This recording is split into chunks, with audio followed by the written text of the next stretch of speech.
అతిపెద్ద షాపింగ్ ప్రపంచం సిఎంఆర్ మన కర్నూలులో ప్రముఖ సినీ తారలచే డిసెంబర్ 11న గొప్ప ప్రారంభం. గత 2 రోజులుగా మోహన్ బాబు కుటుంబంలో ఏం జరుగుతుందో అర్థం కాని పరిస్థితి నెలకొంది. తండ్రి కొడుకులు ఒకరిపై ఒకరు ఫిర్యాదు చేసుకున్నారన్న వార్తలు వచ్చాయి. సోమవారం జల్పల్లిలో ఉన్న మనోజ్ ఇంటి వద్ద హడావిడి జరిగింది. మీడియా వాళ్లకు చిన్న ఇన్ఫర్మేషన్ కూడా ఇవ్వలేదు. ఈ క్రమంలోనే ఊహించని పరిణామం చోటు చేసుకుంది. నటుడు మోహన్ బాబు నా కుమారుడు మనోజ్ నుంచి నాకు రక్షణ కల్పించాలంటూ రాచకొండ పోలీసులకు లేఖ రాశారు. అయితే మోహన్ బాబు ఫిర్యాదు చేసిన కొన్ని గంటలకే మనోజ్ సైతం పహాడీ షరీఫ్ పోలీసులకు కంప్లైంట్ చేశారు.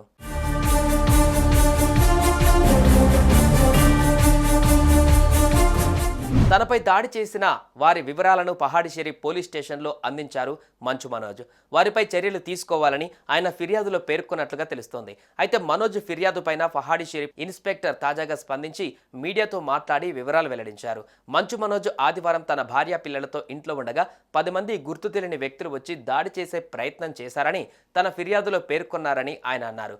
వారిని తాను పట్టుకునే ప్రయత్నం చేయగా వారు అప్పటికే పారిపోయారని, ఈ క్రమంలో తనకు గాయాలు తగిలాయని మంచు మనోజ్ చెబుతున్నారని ఇన్స్పెక్టర్ వెల్లడించారు.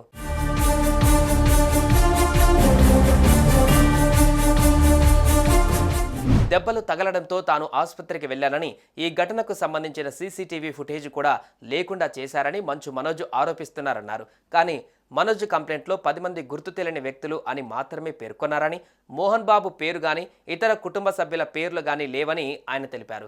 ఈ నేపథ్యంలోనే తనకు, తన భార్యకు, పిల్లలకు ముప్పు ఉందని మాత్రం మనోజ్ చెబుతున్నారని ఇన్స్పెక్టర్ వివరించారు. దీనిపై కేసు నమోదు చేసుకుని అన్ని కోణాలలో దర్యాప్తు చేస్తున్నామని పహాడీ షరీఫ్ ఇన్స్పెక్టర్ తెలిపారు. సుమన్ టీవీలో మీ పర్సనల్ అండ్ బిజినెస్ ప్రమోషన్స్ కోసం కింది నెంబర్కి కాంటాక్ట్ చేయండి.